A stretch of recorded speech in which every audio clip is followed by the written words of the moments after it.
आदमी बड़ा हो या छोटा कोई फ़र्क नहीं पड़ता, बस उसकी कहानी जो है ये बड़ी होनी चाहिए। नमस्कार दोस्तों, आज के वीडियो में डिस्कस करेंगे हम 27 अप्रैल के करंट अफेयर पे। और देखिए आज के वीडियो में टोटल हम 11 करंट अफेयर पर चर्चा करेंगे और साथ में इनसे जुड़े सभी स्पेशल फैक्ट में हम पूरे डिटेल में चर्चा करेंगे और इस वीडियो के लास्ट में आपसे 5 प्रश्न पूछे जाएंगे। तो आपको इन पाँचों प्रश्नों के जवाब भी देने तो शुरू से लास्ट तक में बने रहिए और इस वीडियो को पूरा देखने के बाद आप इसकी पीडीएफ फाइल है वो भी डाउनलोड कर सकते हैं। नीचे डिस्क्रिप्शन बॉक्स में आपको इस वीडियो के पीडीएफ लिंक मिल जाएगी।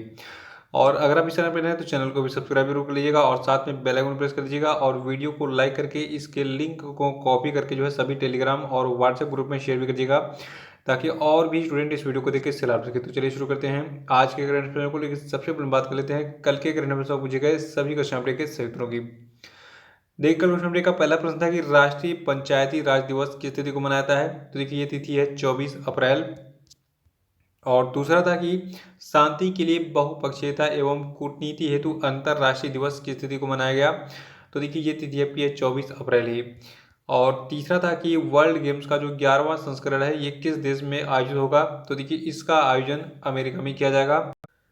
चौथा था कि विश्व पुस्तक दिवस के अवसर पर किसके द्वारा सोशल मीडिया पर माई बुक माई फ्रेंड अभियान शुरू किया गया था। तो देखिए इस अभियान को शुरू किया था रमेश पोखरियाल निशंक जी ने। और पांचवा था कि हाल ही में किस राज्य के विधिक सेवा प्राधिकरण ने सर्व द सीनियर्स इनिशिएटिव के तहत एक हेल्पलाइन सेवा शुरू की है। तो देखिए इसको शुरू किया गया है जम्मू और कश्मीर के विधिक सेवा प्राधिकरण के द्वारा। और इसके बारे में अगर डिटेल में जानना है तो परसों का वीडियो देख के उसको रिवाइज कर डालिएगा। और आज के रेट का पहला प्रश्न है कि वर्ल्ड इम्यूनाइजेशन वीक यानी कि विश्व प्रतिरक्षण सप्ताह जो है कब से कब तक मनाया गया। तो देखिए ये तिथि आपकी है 24 अप्रैल से लेकर 30 अप्रैल 2020। देखिए हर साल जो है 24 अप्रैल से 30 अप्रैल तक जो है वर्ल्ड इम्यूनाइजेशन वीक यानी कि जो आपका विश्व टीकाकरण सप्ताह है ये मनाया जाता है। ये तिथि नोट कर लीजिएगा, इंपॉर्टेंट है एग्जाम के लिए। और इसको मनाया क्यों जाता है। देखिए जो आपका ये विश्व प्रतिरक्षण सप्ताह यानी कि विश्व टीकाकरण सप्ताह है तो इसको जो है टीकाकरण के बारे में जागरूकता फैलाने के लिए मनाया जाता है हर साल। और जो आपका ये विश्व प्रतिरक्षण सप्ताह यानी कि विश्व टीकाकरण सप्ताह है देखिए इसको जो है पहली बार 2012 में मनाया गया था। और दूसरा प्रश्न है कि किस राज्य में जीवन शक्ति योजना को लॉन्च किया गया। तो देखिए हाल ही में मध्य प्रदेश की सरकार ने जीवन शक्ति योजना को शुरू किया है। और जीवन शक्ति योजना का टारगेट क्या है। देखिए इस योजना के अंतर्गत शहरी क्षेत्रों में महिलाओं को घर पर उनके द्वारा बनाए गए प्रत्येक मास्क के लिए जो है 11 रुपये दिए जाएंगे और इनको 200 मास्क का जो है एक कॉन्ट्रैक्ट दिया जाएगा। और 200 मास्क इनको बनाने होंगे और एक मास्क का कितना इनको दिया जाएगा 11 रुपये, ठीक है। तो इससे इनका रोजगार भी चलेगा और जो मास्क की कमी है राज्य में वो पूरी हो जाएगी और लोग जो है लोगों के लिए मास्क जो है इजीली अवेलेबल भी हो जाएगा। तो इसलिए मध्य प्रदेश की सरकार ने इस जीवन शक्ति योजना को लॉन्च किया है। इसके बारे में डिटेल्स याद रखिएगा। और देखिए मध्य प्रदेश की बात कर लेते हैं। देखिए मध्य प्रदेश की कैपिटल भोपाल है और यहाँ के जो चीफ मिनिस्टर इनका नाम है शिवराज सिंह चौहान और यहाँ के गवर्नर हैं लालजी टंडन जी। और देखिए मध्य प्रदेश की लोकेशन मैं आपको दिखा देता हूँ। देखिए ये आपका इंडिया का मैप है और आपका जो मध्य प्रदेश है इंडिया के मध्य में बिल्कुल बीच में यहाँ पे स्थित है कुछ, ठीक है। और इसकी सीमाएं लगती हैं उत्तर प्रदेश, राजस्थान, गुजरात, महाराष्ट्र, छत्तीसगढ़ के साथ। तो इसको नोट कर लीजिएगा। तीसरा प्रश्न है कि हाल ही में किस सरकार ने खांसी, जुकाम और बुखार के लिए ओवर द काउंटर दवाएं खरीदने वाले लोगों पर नजर रखने के लिए मोबाइल ऐप जिसका नाम है कोविड फार्मा लॉन्च किया। तो देखिए ये राज्य आपका आंध्र प्रदेश है और आंध्र प्रदेश के जो मुख्यमंत्री का नाम है YS जगनमोहन रेड्डी। तो इन्होंने अभी हाल ही में इस कोविड फार्मा ऐप को लॉन्च किया है और उसका टारगेट क्या है, इसका उद्देश्य क्या है। देखिए आपने देखा होगा जो आपका कोरोना वायरस है इसके नॉर्मल लक्षणों में सर्दी, जुकाम और बुखार ये शामिल है। तो अगर ये तीनों लक्षण किसी को है तो जरूरी नहीं कि उसको कोरोना वायरस का संक्रमण ही हो, लेकिन हो सकता है कि वो कोरोना वायरस का मरीज हो।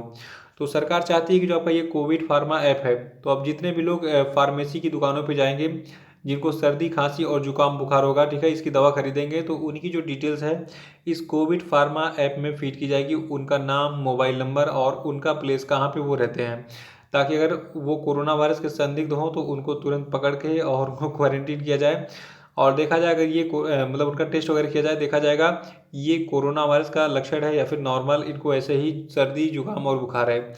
तो ये फ़ायदा होगा, इससे जो संक्रमित व्यक्ति होंगे उनसे और लोग जो है सेफ रह पाएंगे इस कोविड फार्मा ऐप के माध्यम से। तो एक लाइन में रखिएगा कि आंध्र प्रदेश की सरकार ने अभी हाल ही में कोविड फार्मा ऐप को लॉन्च किया है। और आंध्र प्रदेश की बात कर लेते हैं। देखिए यहाँ के जो गवर्नर इनका नाम है विश्वभूषण हरिचंदन, और यहाँ के जो चीफ मिनिस्टर इनका नाम है वाई.एस. जगन मोहन रेड्डी। और आंध्र प्रदेश की लोकेशन भी देख लीजिए मैप में। देखिए आपका इंडिया का मैप है और ये आपका आंध्र प्रदेश रहा, ठीक है। तो आंध्र प्रदेश तेलंगाना पहले एक ही राज्य हुआ करता था, लेकिन बाद में अलग अलग हो गया। देखिए आंध्र प्रदेश जो है इसकी सीमाएं लगती हैं उड़ीसा, छत्तीसगढ़, तेलंगाना, कर्नाटका और तमिलनाडु के साथ में। और चौथा प्रश्न है कि हाल ही में किस संस्था ने from great lockdown to the great meltdown report जारी की है। तो देखिए इस रिपोर्ट को जारी किया है अभी हाल ही में UNCTAD यानी कि United Nations Conference on Trade and development ने। तो याद रखना है कि अभी हाल ही में जो आपका United Nations Conference on Trade and Development है, इसने जो है from great lockdown to the great meltdown report को जारी किया है। और देखिए जबकि ये संस्था है UNCTAD यानी कि United Nations Conference on Trade and development, इसके बारे में बहुत लोग पहली बार सुन रहे होंगे। देखिए इसका मुख्यालय है स्विट्जरलैंड के जिनेवा में, और इसके जो हेड हैं वर्तमान में इनका नाम है मुखीसा किटुई। और इसका जो स्थापना है ये हुआ था 30 दिसंबर 1964 को, और इसकी पेरेंट ऑर्गेनाइजेशन है यूनाइटेड नेशन जनरल असेंबली। तो UNCTAD के बारे में ये डिटेल्स याद रखिएगा। और पांचवा प्रश्न है कि हाल ही में अमेरिका के द्वारा किस टेलीस्कोप के लॉन्च के 30 वर्ष पूरा होने का जो है उत्सव मनाया गया। तो देखिए अमेरिका के अंतरिक्ष एजेंसी नासा का जो आपका ये टेलीस्कोप था, इसका नाम है हबल स्पेस टेलीस्कोप, और ये कुछ इस प्रकार से दिखता है। और इसके बारे में डिटेल जान लीजिए। देखिए जो आपका ये हबल अंतरिक्ष दूरदर्शी यानी कि हबल स्पेस टेलीस्कोप है, जिसको शॉर्ट में HST नाम दिया गया है। देखिए ये वास्तव में एक खगोलीय दूरदर्शी है जो कि अंतरिक्ष में कृत्रिम उपग्रह के रूप में स्थित है, और इसे 25 अप्रैल 1990 को अमेरिकी अंतरिक्ष यान डिस्कवरी की मदद से इसकी कक्षा में यानी कि पृथ्वी की कक्षा में इसको स्थापित किया गया था। तो ये डिटेल्स याद रखिएगा इस हबल स्पेस टेलीस्कोप के बारे में। और छठा प्रश्न जो है ये मोस्ट इंपॉर्टेंट है। देखिए ये प्रश्न है कि अभी हाल ही में किस देश ने अपने मंगल मिशन का नाम तियानवेन-1 रखा है। तो देखिए अभी हाल ही में चीन ने जो है अपने मंगल मिशन का नाम यानी कि मिशन मार्स का नाम रखा है तियानवेन-1। और इसका मतलब जो है ये काफ़ी इंटरेस्टिंग है, और मैं आपको बता दे रहा हूँ क्योंकि एग्जाम में पूछा भी जाएगा। देखिए सबसे पहले आपको जानना जरूरी है कि ये कब तक लॉन्च होगा। देखिए चीन जो है ये इसी साल यानी कि 2020 के अंत तक मंगल पर अपने इस तियानवेन-1 को जो है प्रक्षेपित करने की योजना बना रहा है। देखिए जो आपका चीनी राष्ट्रीय अंतरिक्ष प्रशासन है यानी कि CNSA है, इसने मंगल मिशन का नाम जो है तियानवेन-1 रखा है, जिसका अर्थ है स्वर्गीय प्रश्न या फिर स्वर्ग से प्रश्न। और जो आपका ये तियानवेन है ये चीन के जाने माने कवि कु कुआन की लिखी एक कविता है। तो ये डिटेल्स याद रखिएगा तियानवेन के बारे में, ठीक है। तो याद रखना एक लाइन में कि हाल ही में चीन ने अपने मंगल मिशन का नाम क्या रखा है तियानवेन-1, और तियानवेन का मतलब क्या है स्वर्गीय प्रश्न या फिर स्वर्ग से प्रश्न। सातवां प्रश्न है कि वी थिंक डिजिटल किसका अभियान है। तो देखिए आपका ये वी थिंक डिजिटल अभियान है, ये फेसबुक का एक जो है डिजिटल साक्षरता अभियान है, और इसके बारे में डिटेल्स क्या है। देखिए आपको पता होना चाहिए कि फेसबुक जो है एक अमेरिकी कंपनी है, और इसके संस्थापक हैं मार्क जकरबर्ग, ठीक है। तो जो आपका ये वी थिंक डिजिटल अभियान है ये अमेरिकी कंपनी फेसबुक का एक डिजिटल साक्षरता अभियान है। और देखिए इस कार्यक्रम के तहत भारत के 7 राज्यों में लगभग 1 लाख महिलाओं को डिजिटल साक्षरता प्रदान की जाएगी फेसबुक के द्वारा। और अभी हाल ही में फेसबुक ने जो है उत्तर प्रदेश में राष्ट्रीय महिला आयोग और साइबर पीस फाउंडेशन के साथ मिलकर जो है इस वी थिंक डिजिटल अभियान को शुरू किया है। तो ये डिटेल्स याद रखिएगा, लेकिन एक लाइन में दिमाग में फिट कर लीजिए कि वी थिंक डिजिटल जो है ये फेसबुक का एक डिजिटल साक्षरता अभियान है, ठीक है। आठवां प्रश्न है कि हाल ही में हिमाचल प्रदेश के लाहौल और स्पीति जिले को देश की बाकी हिस्सों से जोड़ने वाले दर्रे को खोला गया है। इस दर्रे का क्या नाम है। तो देखिए इस दर्रे का नाम है रोहतांग दर्रा। याद रखना है कि बिहारी में हिमाचल प्रदेश के लाहौल और स्पीति जिले को जो है देश के बाकी हिस्सों से जोड़ने के लिए जो आपका वहाँ का रोहतांग दर्रा है इसको खोल दिया गया है। और रोहतांग दर्रे के बारे में डिटेल जो मैं आपको बता रहा हूँ नोट कर लीजिएगा, एग्जाम के लिए इंपॉर्टेंट है। देखिए 13,050 फीट ऊंचा जो आपका ये रोहतांग दर्रा है ये मनाली को लेह से जोड़ता है, और ये प्रश्न एग्जाम में बहुत बार पूछा चुका है कि रोहतांग दर्रा जो है किन दो स्थानों को जोड़ता है। तो ये जो है मनाली को लेह से जोड़ता है, और इसके खुलने से जो है हिमाचल प्रदेश के लाहौल स्पीति के लोगों को जो है अब वर्तमान में राहत मिलेगी, क्योंकि कृषि का समय आ रहा है तो खाद और बीज पानी चाहिए ही, पानी की ढुलाई तो नहीं कर सकते हैं। बीज और जो खाद है इनकी ढुलाई के लिए जो है ये इसको खोला गया है। और इससे जो है अब जो थोड़ा सा लॉकडाउन चल रहा है, ठीक है, तो इससे ज़रूरी सामान को एक जगह से दूसरे जगह तक ले जाने में भी आसानी होगी। तो इसीलिए इस रोहतांग दर्रे को खोला गया अभी हाल ही में, ठीक है। और हिमाचल प्रदेश की बात कर लेते हैं जहाँ पे ये दर्रा स्थित है। देखिए हिमाचल प्रदेश के गवर्नर वर्तमान में है बंडारू दत्तात्रेय और यहाँ की पॉपुलेशन है 68.6 लाख। ये 2012 का आंकड़ा ठीक है। और हिमाचल प्रदेश की कैपिटल है, देखिए हिमाचल प्रदेश की जो ग्रीष्मकालीन राजधानी है आपकी शिमला है और यहाँ की जो शीतकालीन राजधानी है आपकी है धर्मशाला। और हिमाचल प्रदेश के जो चीफ मिनिस्टर हैं, इनका नाम है जयराम ठाकुर। नवा प्रश्न है कि बंटर ब्लिट्ज कप 2020 शतरंज चैंपियनशिप जो है ये किसने जीता। तो देखिए ये खिलाड़ी हैं एलिजा फिरोजा और ये वर्तमान में केवल 16 साल के हैं और ये एक ईरानी शरणार्थी हैं जो कि वर्तमान में पेरिस में शरण लिए हुए हैं। और देखिए हाल ही में इन्होंने बंटर ब्लिट्ज कप 2020 में नॉर्वे के मैग्नस कार्लसन को हराया फाइनल मैच में और इस बंटर ब्लिट्ज कप 2020 को जीत लिया। और साथ में इनको जो है $14,000 की जो पुरस्कार राशि प्रदान की गई। देखिए आपको बता दूं इनके बारे में थोड़ा सा डिटेल में, इनकी रैंकिंग क्या है वर्तमान में। देखिए जो आपके ये मूल रूप से ईरानी शरणार्थी जो कि वर्तमान में पेरिस में शरण लिए हुए हैं जिनका नाम है एलिजा फिरोजा। देखिए ये जो है अंतर्राष्ट्रीय शतरंज प्रतियोगिता को नियंत्रित करने वाली जो संस्था है जिसका नाम है फाइट, ठीक है। तो फाइट से जो है ये 2700 की रेटिंग तक पहुंचने वाली दूसरे सबसे कम उम्र के खिलाड़ी बन गए हैं वर्तमान में शतरंज के।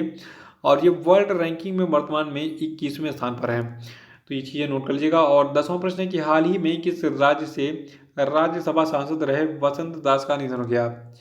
तो देखिए जो कि वसंत दास हैं ये उड़ीसा से जो है राज्यसभा के सांसद रहे जो आपका जनता दल था, ठीक है। ये 1990 से 1996 तक जो है जनता दल के उम्मीदवार के रूप में राज्यसभा के लिए चुने गए थे। और 11वां प्रश्न है कि हाल ही में किस संस्था ने अपनी प्रमुख पहल एजुकेशन फॉर जस्टिस के अंतर्गत भारत में लॉकडाउन लर्नर सीरीज का जो है शुभारंभ किया है। तो देखिए इस संस्था का नाम है UNODC और इसका पूरा नाम है United Nations office on drugs and crime और हिंदी में इसको हम कहते हैं संयुक्त राष्ट्र मादक पदार्थ एवं अपराध कार्यालय। तो एक लाइन में दिमाग में फिट कर लीजिए कि हाल ही में UNODC यानी कि United Nations office on drugs and crimes ने अभी हाल ही में अपनी प्रमुख पहल एजुकेशन फॉर जस्टिस के अंतर्गत भारत में लॉकडाउन लर्नर सीरीज का जो है शुभारंभ किया है।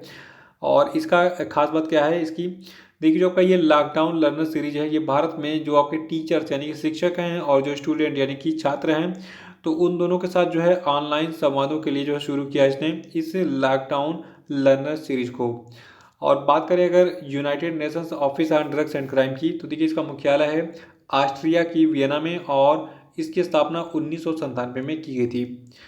तो ये थे आपके आज के सभी महत्वपूर्ण करंट अफेयर और अब हम बात कर लेते हैं आज के सभी क्वेश्चन पेपर। तो सभी लोग तैयार हो जाइए सब इन सभी प्रश्नों का आंसर देने के लिए।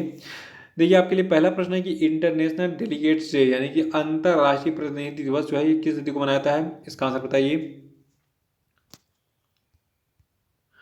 और आपके लिए दूसरा प्रश्न है कि भारत के नए केंद्रीय सतर्कता आयुक्त कौन बने, इनका नाम बताइए। और तीसरा कि हाल ही में किस कंपनी ने पेटीएम के साथ मिलकर रिचार्ज साथी कार्यक्रम शुरू किया है, इसका आंसर बताइए।